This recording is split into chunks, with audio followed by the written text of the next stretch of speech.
वंदे महापुरुष ते चरणारविंदम। मामणि उच्च स्तर की एक भक्त थी जो सन 1966 तक विराज रही थी।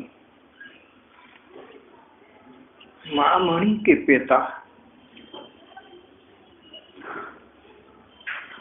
उच्च स्तर पर कार्यरत थे। माँ का शरीर जल्दी शांत हो गया था, इसलिए मामणि अपनी दादी के पास रहती थी। दादी बड़ी भक्तिमती थी, कभी भागवत का पाठ करती, कभी गिनकर नाम जप करती। जब तक जप की संख्या पूरी न हो जाए, कुछ हो जाए, तब तक आसन से न उठती। एक बार शाम का समय था।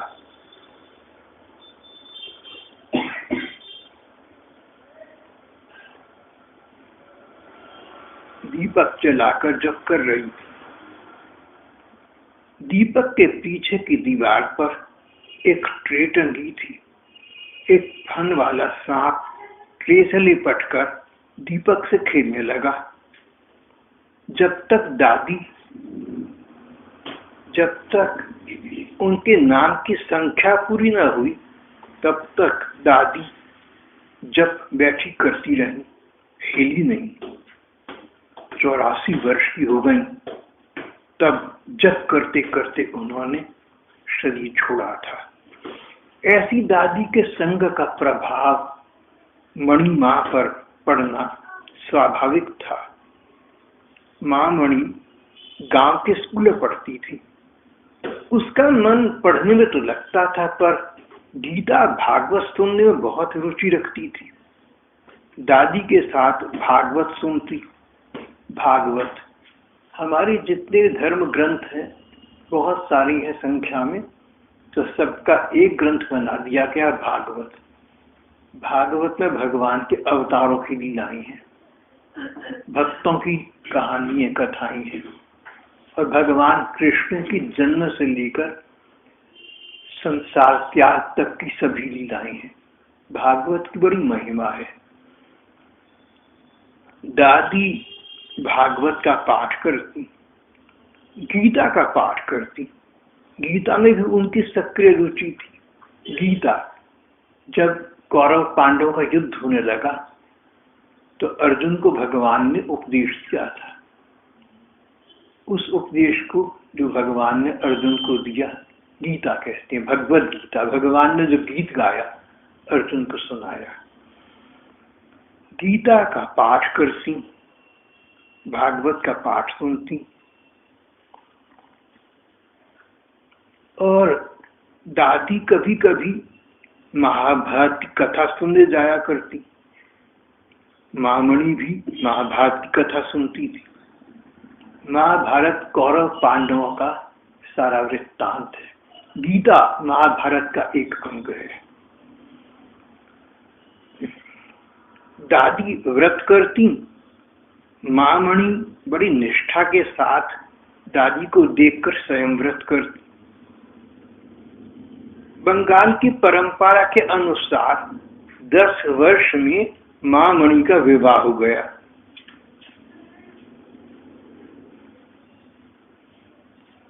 उनके पति कलकत्ता में नौकरी करते थे।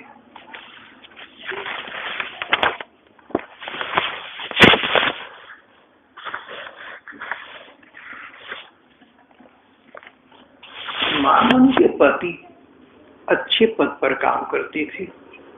घर में पैसा बहुत था, सब सुख सुविधाएं थी, पर उनका पूजा पाठ में कोई विशेष रुझान न था। पर उन्होंने मामणि के पूजा पाठ में कभी बाधा भी नहीं डाली।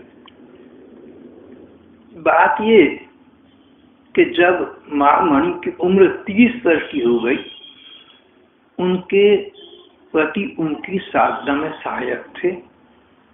माँ मणि की विशेषता थी, घर के कामकाज पूरे करती, सबके प्रति कर्तव्य कर्म निभाती थी, लेकिन रात के समय कहती थी रात का समय तो मेरा अपना है, इसमें मुझे कोई विक्षिप्त न करना, इसमें कोई उद्विग्न न करना।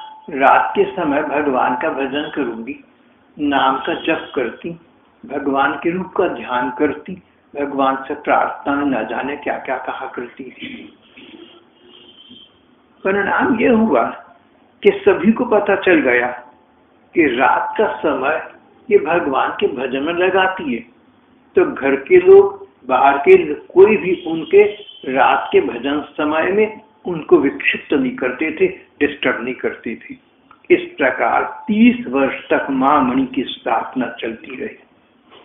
सन 1941 आया, पति का देहांत हो गया।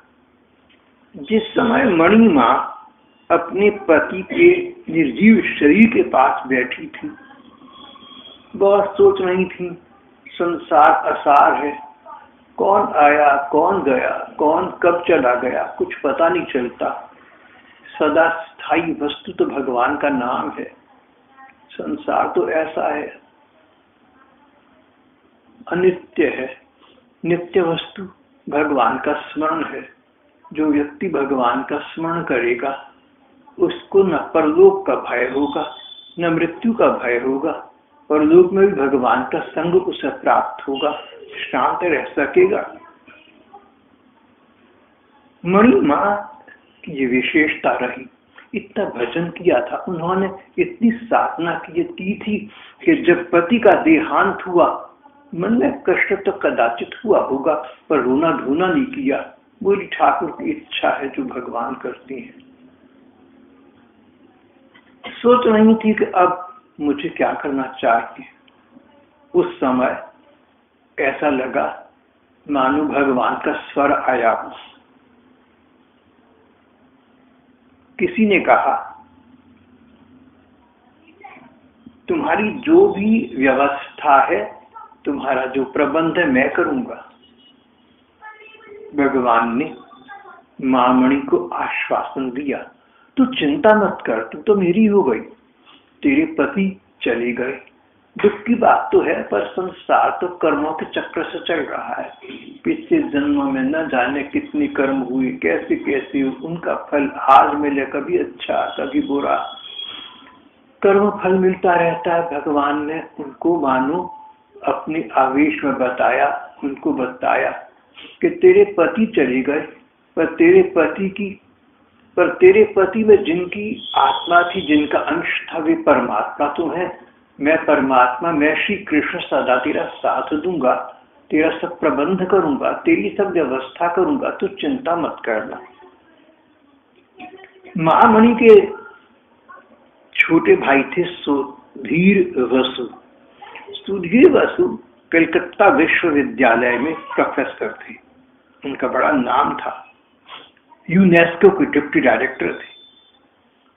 उन्होंने माँ मणि से मिलकर कहा कि भाभी तुम हमारे साथ रहो, लेकिन मणि माँ ने इनकार कर दिया, अस्वीकार कर दिया। उन्होंने कहा अब भगवान ने एकांत दिया है तो एकांत का सदुपयोग मुझे करना चाहिए। ये एकांत भगवत प्रदत्त वस्तु है, ये एकांत भगवान का दिया गया एक उपहार है। व्यक्ति वही है जो कोई कष्ट आए तो अपने कष्ट को, अपने अभिशाप को वरदान में बदल सके। A blessing in disguise। अभिशाप के रूप में कोई वरदान छिपा होता है। कोई कष्ट आए, कोई कठिनाई आए, कोई समस्या आए तो घबराना नहीं चाहिए, भगवान का स्मरण करना चाहिए। भगवान इसका तुम कुछ हल निकाल दो, ठाकुर इसका तुम कुछ समाधान कर दो। भगवान तुम तो मेरे सब कुछ हो, मेरे परम हितैषी हो, तुम्हारे होते मेरा अकल्याण नहीं हो सकता, मेरी हानि नहीं हो सकती, भले ही मैं देख ना पाऊं। भगवान से प्रार्थना करना उचित है, भगवान सहायता कर देती हैं। मणि मानी, मैं एक बात गलत कह गया।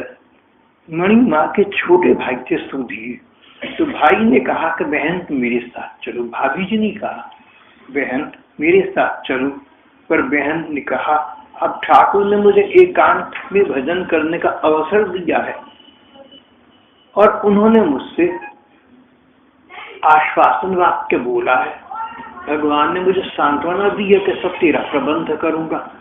तो भैया सुधीर तू मेरी चिंता मत कर, कोई आवश्यकता पड़ेगी मैं तुझे कहूंगी, पर मेरा प्रबंध करना ठाकुर का काम है। जैसे अच्छे पति का काम है पत्नी की व्यवस्था करना, बच्चों की व्यवस्था करना, ऐसे भगवान परम पति हैं, सबके पति हैं, उन पर भरोसा रखो तो सब प्रकार की व्यवस्था, सब प्रकार का प्रबंध भी ठाकुर कर देते हैं। ये सुनकर सुधीर चुप हो गया और उनकी बात को स्वीकार करके चला गया। मणि माँ एक बड़े मकान में अकेली रह रही थी। एक आदमी दोनों समय आकर घर का सब काम कर जाता। ये बूढ़ा दरबान था, इसका नाम था हरि, लोग इसे हरि सरदार कहते थे। हरि सरदार ने मामणी से कहा कि बेटा मुझे 2 वक्त की रोटी तू दे दिया कर, मैं तेरा सारा काम काज कर दूंगा, तेरा रोटी बना दूंगा। मामणी यही चाहती थी कोई व्यक्ति, मामणी ये चाहती भी यही थी कि खाना बनाने तक का समय उन्हें नष्ट न करना पड़े। आश्चर्य हुआ, भगवान की पहली कृपा का अनुभव हुआ कि पड़ोस का बूढ़ा दरबान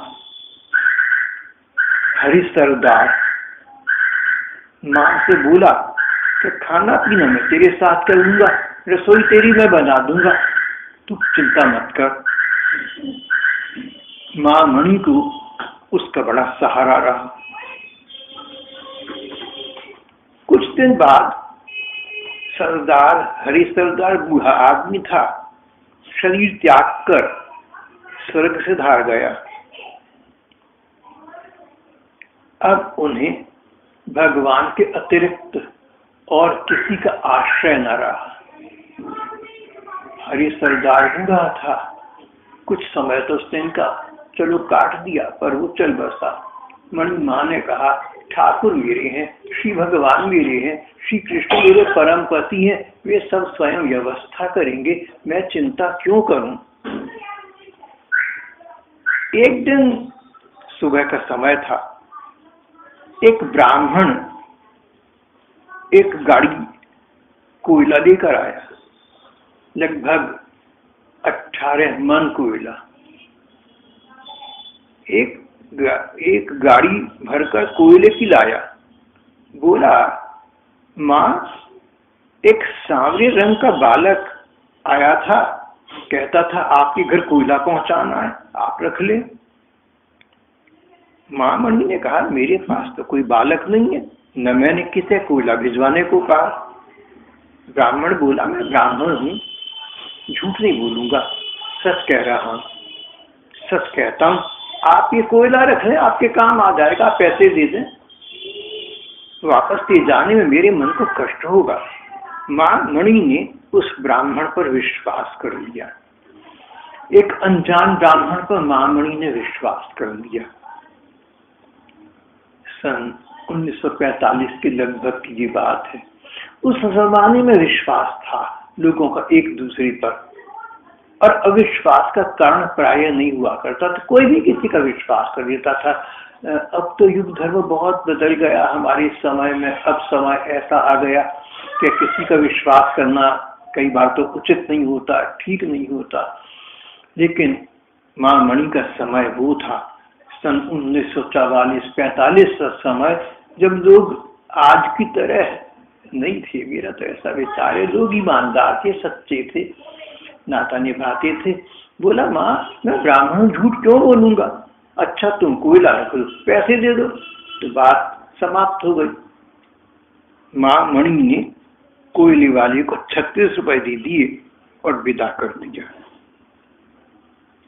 कुछ दिन बाद कोयले पर कंट्रोल लग गया और देर तक बिना लाइन में खड़े कोयला मिलना असंभव हो गया। महामणि के बस का ये रोग नहीं था कोयले की खरीद के लिए हर महीने लाइन में जाकर खड़े होना। सोचा देखो भगवान ने पहले ही मेरी व्यवस्था कर दी। पति के अंत समय भगवान ने इनको कहा था तेरी व्यवस्था मैं कर दूं। पहले एक बूढ़ा दरबान भेज दिया, वो चल बसा और देखा कि कोयले पर कंट्रोल लगने वाला, राशन कार्ड से थोड़ा कोयला मिलेगा, हर महीने लाइन में जाकर लगना पड़ेगा। उससे पहले ही भगवान ने महामणि के पास किसी को प्रेरणा दी जो इनको 18 मन कोयला दे गया, 36 रुपए की कीमत पर देकर गया था। तो 18 मन कोयला उन दिनों लगभग 36 रुपए का, 2 रुपए मन।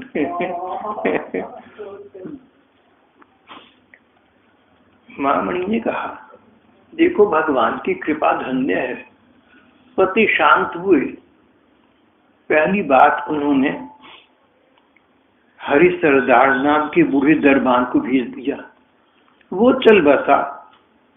तो घर की चीजों का प्रबंध भगवान ने स्वयं कराना आरंभ कर दिया। किसी को प्रेरणा कर दी, कोयला कंट्रोल लगने से पहले ही दे गया। इस सन 1947 आ गया था। मणि माँ कलकत्ता से जगन्नाथपुरी आ गई थी। बुढ़ापा आ गया था, कोई सहारा तो था नहीं। सारा दिन भगवान के भजन पूजन में बिता दी थी। जगन्नाथ जी के दर्शन करने का नियम दिया था, पूरा शरीर था, फिर भी आंधी पानी में भी उन्होंने जगन्नाथ जी के दर्शन करने नहीं छोड़े।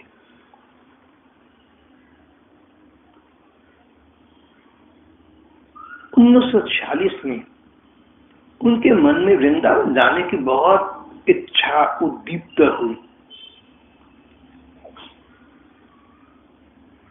लेकिन सबने कहा कि तुम्हें वायु रोग हो गया है, खाना पीना ठीक नहीं चल रहा, उधर व्यवस्था बिगड़ी रहती है, उम्र अधिक हो गई है। ऐसे में जगन्नाथपुरी से वृंदावन जाना, उड़ीसा से वृंदावन, दिल्ली आगरा के बीच बहुत दूर की यात्रा है, नहीं जाना चाहती। उसी समय उनके भाई सुधीर वहां आए। महामणि ने सुधीर से अपने मन की व्यथा कही। सुधीर इनको वृंदावन ले गया। वहां पर इन्हें अपने एक सत्संगी भाई मिल गए। उन्होंने कहा कि यहाँ मैं धीर समीर नाम के कुंज में रहता हूँ, बहन तुम मेरे पास रहो। इनको रहने की व्यवस्था भगवान ने करा दी। यूं तो घर वालों ने वृंदावन जाने से रोका था, उनके मन में भी सहानुभूति थी इनके लिए। बुढ़ापे बीमारी में कहा तुम दर ठोकर खाओगी, लेकिन इनका ये सोचना था कि भगवान सब व्यवस्था करेंगे। इनको ऐसा अनुभव भी हुआ था। तो भगवान ने इनके भाई सुधीर को अचानक उन दिनों जगन्नाथपुरी भेज दिया और वो इनको वृंदावन ले आया। ठहरने की व्यवस्था भी हो गई। महामणि ने कहा देखो भगवान ने फिर अपनी कृपा के स्पष्ट दर्शन करा दिए। इस प्रकार साधना करते करते मणि माँ को अब 36 वर्ष हो गए थे। 36 वर्ष की इस जन्म की साधना, और जाने पिछले जन्मों में कितनी साधना की होगी। सारी मिलकर साधना इतनी हो गई कि उनका मन भगवान की दिव्य लीलाओं में जाने लगा। जो लोग भगवान को पाने के लिए साधना करते हैं, भजन करते हैं, जप करते हैं, पूजा पाठ करते हैं, मन में ये हो कि मुझे इनके फल से भगवान मिले, उनका अगला जन्म कहीं ऐसी जगह होता है जहाँ पर पूजा पाठ की उनको पूजा पाठ की सुंदर व्यवस्था मिल जाए। शुचिनाम श्रीमताम गेहे योग भ्रष्टो भी जायते। फिर उनकी जो अब तक के पूजा पाठ थे, साधना थी, भजन था, जो पिछले जन्म में जितना हुआ आगे का शुरू हो जाता है। पिछले जन्म से 51 हुआ, 50 हुआ, अब 51-52 से शुरू हो जाएगा। पुरानी साधना बनी रहती है। लगता है महामणि की पिछले जन्मों की साधना बड़ी सुदस्ता, बड़ी सुदीर्घ रही होगी। और इस जन्म में तो उनकी 30 बरस की साधना 36 बरस की हो चुकी थी। परिणाम ये कि उनके दिव्य नेत्र खुल गए, उन्हें भगवान कृष्ण की लीलाओं के दर्शन होने लगे। आंखें मीचती तो सामने ऐसे कोई रील घूम जाती, जैसे कोई वीडियो रील हो, जैसे कोई सिनेमा की जो भगवान कृष्ण की लीलाएं दिखती।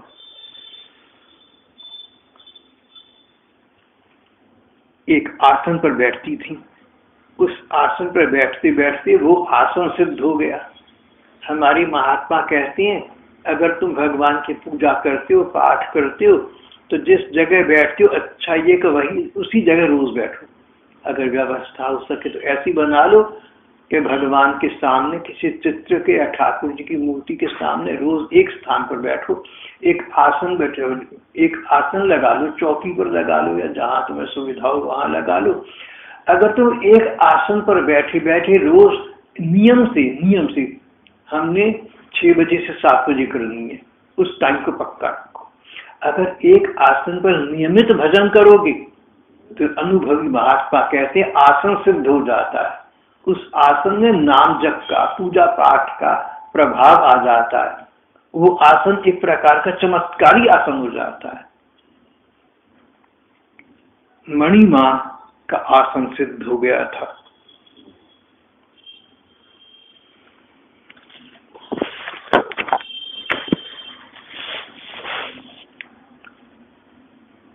मणिमा का बुढ़ापा आ चुका था।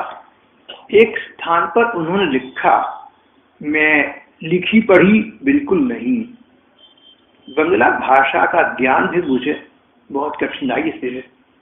मुझे बंगाली भाषा का अक्षर ज्ञान भी नहीं है, वर्ण ज्ञान भी नहीं है। लेकिन आश्चर्य है, कठिन से कठिन संस्कृत के स्तोत्र स्तुतियां न जाने कैसे लिख जाती हूँ, स्वयं नहीं जानती। उन्हीं सब के आधार पर मैंने एक रजिस्टर बना लिया, कॉपी बना ली, जिसको लोगों ने कहा छपवा दो। महामणि अपनी अनुभवों की पुस्तक, अपनी अनुभवों की वाणी प्रकाशित नहीं करना चाहती थी, पर एक बार इन्होंने जिनको गुरु रूप में वर्ण किया था, उन्होंने स्वप्न में देकर आदेश दिया कि तुम ये पुस्तक छपवा दो, चिंता मत करो। तब इन्होंने वो पुस्तक छपाई, उसका नाम है वृंदावन लीला। भगवान कृष्ण के वृंदावन की लीलाएं जो महामणि को आंखें से ही दिखने लगती थी, उन लीलाओं का इसमें वर्णन है।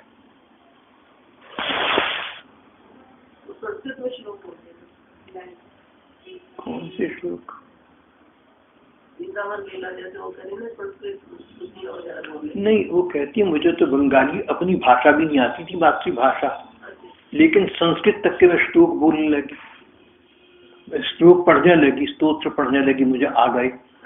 और अनजानी में मैं स्तोत्रों की व्याख्या लिख देती, या जो ठाकुर जी लीला दिखी वो रजिस्टर में लिख देती। वो सुनाए जो उनकी छपी, उनका नाम है वृंदावन लीलामृत। सन 1953 की बात है। सन 1953 की बात है। भाद्रपद मास था। भगवान कृष्ण का जन्माष्टमी का महीना था। भाद्रपद मास था। रात के लगभग 3 बजे थी। मणिमा सारा दिन, लगभग पूरा दिन अपने आसन पर बैठी रहती थी, भजन जप करती रहती थी।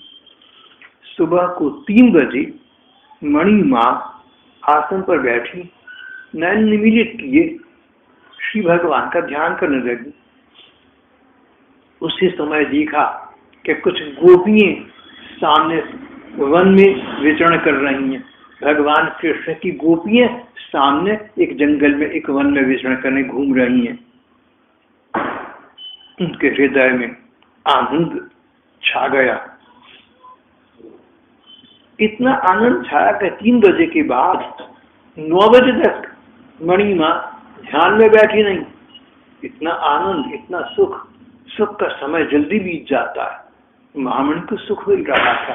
नित्य कर्म के लिए भी न उठी। 3 बजे बैठी थी, 9 बज गए। 9 बजे नाम की अपार कृपा हुई। नाम की कृपा में डूब गई। उस समय उनके पास कुछ गोप बालक आए। भगवान कृष्ण जब वृंदावन में थी तो छोटी अपने साथ के लड़कों को लेकर, ग्वाल बालों को लेकर वन में जाया करती थी। गऊ में चराने के लिए वंशी बजाया करती थी। भगवान कृष्ण के बाल सखा ये ग्वाल बाल उन्हें दिखे और उन्होंने कहा, माँ अपना गोपाल हमें दे दी, हम इसको अपने साथ गोष्ठ ले जाएंगे, जहां गाय खड़ी करती हैं, बिठाती हैं, वहां लेकर जाएंगे। मणि माँ ने कहा, आज सवेरे से उसने केवल थोड़ा सा शरबत पिया है, कुछ खाया नहीं है, मैं तुम्हारे साथ कैसे भेज दूं?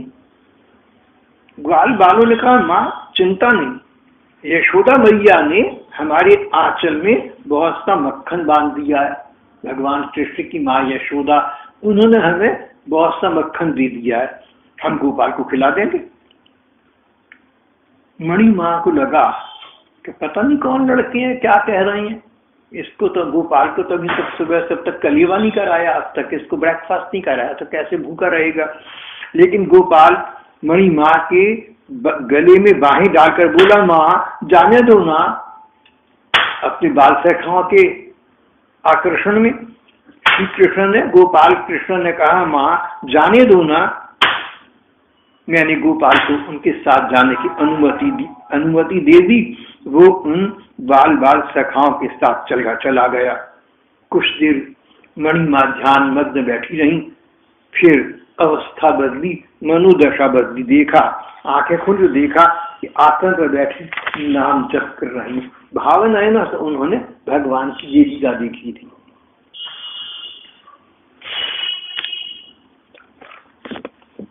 एक और दिन एक 7-8 बरस का सांवरा सुंदर बालक हाथ में वंशी लिए, हल्के पीले रंग के कपड़े पहने हुए मणि माँ के पास आकर खड़ा हो गया। पीतांबर धारण किए हुए, तिलक लगाए हुए, वंशी लिए हुए माँ के पास आकर खड़ा हो गया और माँ को देखकर मंद मंद मीठा मीठा मुस्कुराने लगा।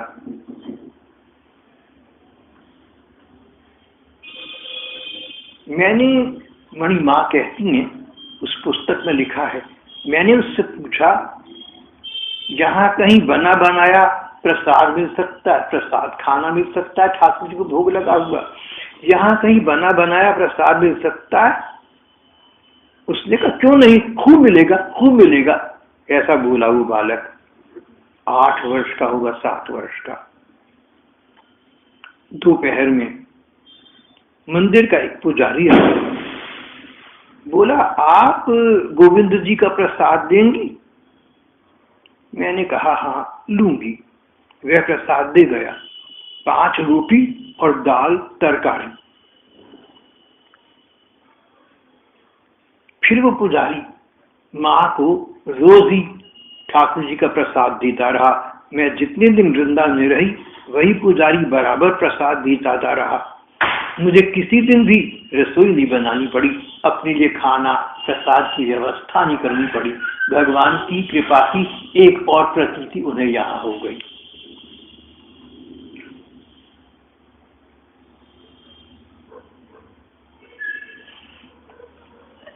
आज का पाठ प्रसंग हम यहाँ समाप्त कर देते हैं।